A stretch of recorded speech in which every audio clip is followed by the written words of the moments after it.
पैरामेथोडिक्स के online platform में आप सभी लर्नर्स का स्वागत है। यहाँ पे आप प्रिपरेशन करते हैं ऑब्जेक्टिव टाइप के एग्जामिनेशन की शॉर्टकट टेक्निक के साथ। किसी भी क्वेरी के लिए इस नंबर पे कॉन्टेक्ट या व्हाट्सएप कर सकते हैं लेक्चर कोर्स के लिए, टेस्ट सीरीज के लिए। अब आप देखिए, पहला क्वेश्चन हम स्टडी करेंगे क्वाड्रेटिक इक्वेशन का, जो हमारा आज टॉपिक है।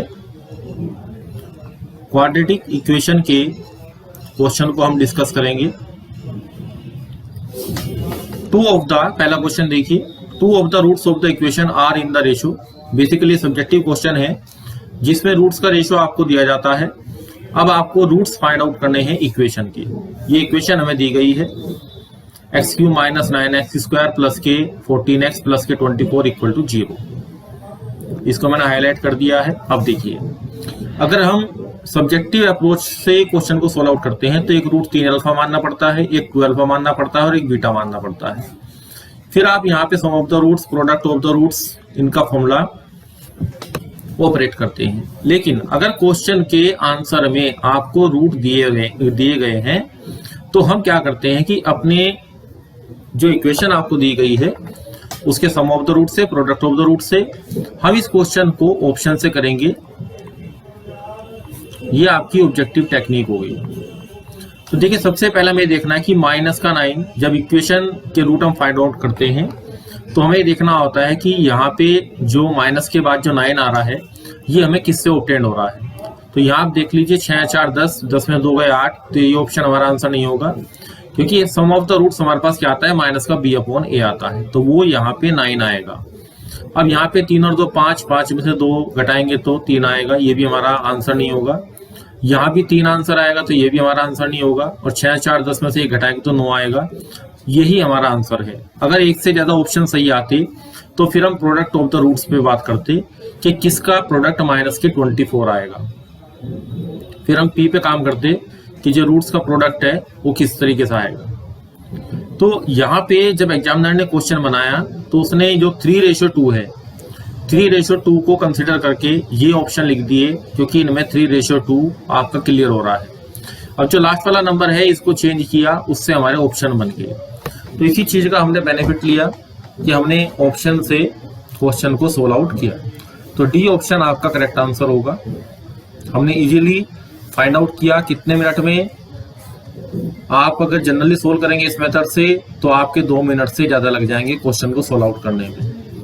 आप इसको एक बार ऑपरेट करके देखिए कि इस तरीके से कितना टाइम लगता है।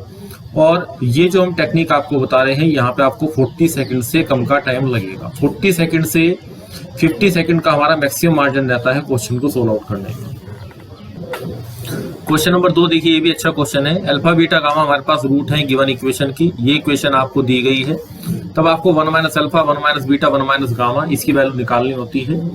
जनरल मेथड में हम क्या करते हैं कि ये जो प्रोडक्ट हमारे पास दिया गया है 1 - अल्फा 1 - बीटा और 1 - गामा, इस प्रोडक्ट को ओपन करना पड़ता है। 1 - अल्फा + बीटा + गामा, ऐसे करके इसका फॉर्मूला ओपन हो जाता है। अगर हम इस तरीके से करते हैं तो टाइम कंज्यूमिंग हो जाएगा। अब आप देखिए, जो इक्वेशन के रूट होते हैं या एक्सप्रेशन की जीरोस होती हैं तो उसको हम इस तरीके से लिख पाते हैं, x - alpha x - beta x - gamma. जैसे ही मैंने यहाँ पे देखा कि 1 - अल्फा 1 - बीटा 1 - गामा, कि इसने क्या किया कि रूट को एक खास नंबर में से माइनस कर रखा है, तो मेरे माइंड में एक कंसेप्ट जनरेट हो गया। अब मैं क्या करूंगा, इसमें x = 1 ऑपरेट कर दूंगा दोनों तरफ। तो ये कितना आएगा, 1 - 3 प्लस का 2 माइनस का 1 और इक्वल टू आपके पास क्या आ जाएगा, 1 - अल्फा 1 - बीटा और 1 - गामा। यही हमें फाइंड आउट करना था। तो यहाँ पे आपका सोल्यूशन क्या आ रहा है, 3 और -4 = -1। तो सी ऑप्शन आपका करेक्ट आंसर हो गया। अब नेक्स्ट क्वेश्चन की तरफ मूव करते हैं। नेक्स्ट क्वेश्चन देखिए, क्वेश्चन नंबर 3। ये भी अपने आप में क्लासिकल क्वेश्चन है, ऑब्जेक्टिव टाइप के एग्जामिनेशन में अक्सर पूछा जाता है किसी भी एग्जाम में, जो जिसमें कि 11 12 का सिलेबस आपका आता है। If the equation this and this, 2 quadratic equation आपको दी गई हैं, ABC बिलोंग्स टू R है, हैव ए कॉमन रूट। देखिए, हैव ए कॉमन रूट में 2 कंडीशन आपको पढ़ाई जाती है, 1 रूट कॉमन वाली। तो जब आप 1 रूट कॉमन लेते हैं तो अलग कंसेप्ट होता है, और जब आप बोथ रूट कॉमन लेते हैं तो अलग कंसेप्ट होता है। अगर आप हमारा थ्योरी का लेक्चर देखेंगे तो उसमें ये सब चीजें डिटेल में पढ़ाई जाती है कि वन रूट के लिए जो कंडीशन होती है वो थोड़ी सी टिपिकल होती है, और बोथ रूट के लिए जो कंडीशन होती है उसमें दोनों इक्वेशन में कोएफिशिएंट ऑफ द रूट्स बराबर होते हैं, a1/a2 equal to b1/b2 equal to c1/c2। और साथ में ये भी सिखाया जाता है कि क्वेश्चन हमारे पास आएंगे वन रूट कॉमन के, लेकिन वो कन्वर्टेबल होते हैं किसमें, बोथ रूट कॉमन वाले कंसेप्ट में। तो आप अगर इसको वन रूट कॉमन वाले कंसेप्ट से करेंगे तो ये क्वेश्चन, ये कैलकुलेशन आपकी लेंथी हो जाएगी। तो यहाँ पे कंसेप्ट आपका इसमें छिपा हुआ है, उसको आप देख लीजिए कि कैसे वन रूट की कॉमन की जो कंडीशन है वो बोथ रूट कॉमन में चेंज होती है। बस यही इसका लॉजिक है इस क्वेश्चन का, वो आपको सीखना है। देखिए यहाँ पे जो इक्वेशन आपको दी गई है मैंने हाईलाइट कर दी है। पहली इक्वेशन जो आपको दी गई है, हम इसके रूट देखेंगे कि रूट कैसे आते हैं। हमने इसका डिस्क्रिमिनेंट निकाला तो b² - 4ac ये आपका लेस देन 0 आया। तो रूट्स कैसे हुए आपके, इमेजिनरी हुए, कॉम्प्लेक्स रूट आएंगे। और अगर कोएफिशिएंट हमारे पास रियल होते हैं, ये चीज खास बात है जो ध्यान रखने की है, अगर कोएफिशिएंट हमारे पास रियल आते हैं तो जो ऊपर हमने इमेजिनरी रूट लिखे हैं वो हमेशा कंजुगेट पेयर में एग्जिस्ट करते हैं, कंजुगेट पेयर में एग्जिस्ट करेंगे। ये कंडीशन क्लियर हुई। अब कंजुगेट पेयर में जब वो एग्जिस्ट करते हैं तो इसका मतलब ये हुआ कि अगर एक रूट कॉमन है, अब क्वेश्चन की लैंग्वेज पे ध्यान दें कि एक रूट कॉमन है, और कंजुगेट पेयर का मतलब होता है कि दोनों रूट साथ साथ जाएंगे। एक कॉमन होगा तो दूसरा उसके साथ खुद ही चला जाएगा। इसका मतलब वन रूट कॉमन की कंडीशन किसमें इंप्लाइज हो गई, बोथ रूट कॉमन में, बोथ रूट कॉमन में कन्वर्ट हो गई। और ये हमारे पास सबसे आसान कंसेप्ट होता है कॉमन रूट के बारे में। अब दोनों इक्वेशन के कोएफिशिएंट को कंपेयर कर लेते हैं। तो यहाँ पे आप a/1 equal to b/2 equal to c/3, यानी कि a/b/c इक्वल टू 1/2/3, और ये डी ऑप्शन आपका करेक्ट आंसर होगा।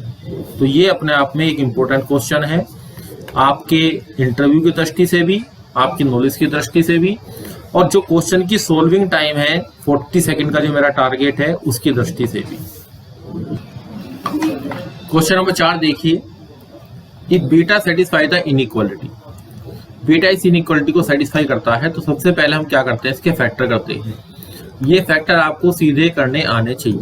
इसका लॉजिक मैं आपको बता देता हूं कि यहाँ पे माइनस का x बच रहा है तो न्यूमेरिकली बड़ा यहाँ पे -3 रहेगा, और यहाँ पे माइनस का साइन आ रहा है तो एक माइनस है तो यहाँ पे दूसरा प्लस आएगा। सीधे फैक्टर आप करना सीख लें। अब इनकी जीरोस निकालनी होती है, ये -2 आएगा, इसको जीरो करेंगे तो x बराबर 3 आएगा। अब ग्रेटर देन 0 का मतलब क्या होता है, इनइक्वालिटी के अंदर आपकी 3 से बड़ी वैल्यू और -2 से छोटी वैल्यू इसको सेटिस्फाई करेंगी। अब बात आती है बीटा की। अब देखिए कोस इनवर्स कोस बीटा, अब ये इनवर्स ट्रिग्नोमेट्रिक फंक्शन पे थोड़ा सा काम कर रहे हैं। यहाँ पे क्या हो रहा है कि जब कोस इनवर्स कोस बीटा निकालेंगे पहले ऑप्शन में, तो ये अगर इससे हम कैंसिल आउट करते हैं तो बीटा आएगा, और बीटा की जो वैल्यू आपके पास बिलोंग करती है वो कहाँ बिलोंग करेगी, सेट ऑफ रियल नंबर को बिलोंग करेगी। यहाँ पे सी ऑप्शन को देखते हैं, tan इनवर्स से tan इनवर्स कैंसिल होगा, और ये जो बीटा की वैल्यू आएगी ये भी सेट ऑफ रियल नंबर को बिलोंग करती है। साइन इनवर्स साइन बीटा देखते हैं फोर्थ ऑप्शन में, तो बीटा की वैल्यू बिलोंग करती है -1 से 1 के बीच में। जो इनवर्स ट्रिग्नोमेट्रिक फंक्शन होता है उसकी अपनी एक बाउंडेशन होती है। इसके बाद सेक इनवर्स, इसको देखते हैं।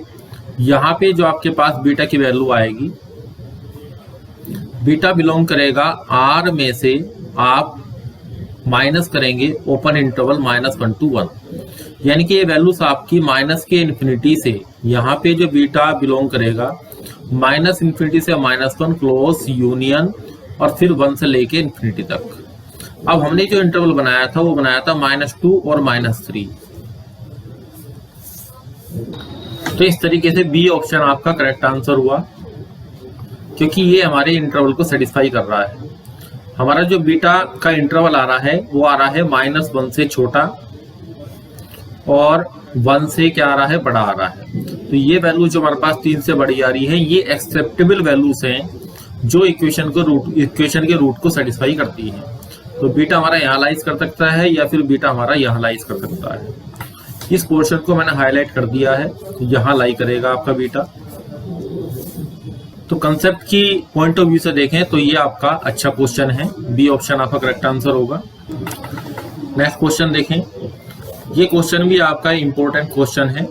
यहाँ हमने कुछ स्टडी कराई है आपको क्यूबिक इक्वेशन पे, क्योंकि इस कंसेप्ट के क्वेश्चन आपके एग्जामिनेशन में आते हैं और इक्वेशन जब आपकी क्यूबिक इक्वेशन होती है तो अक्सर वहां पे हम इसमें उलझ जाते हैं क्यूबिक इक्वेशन में।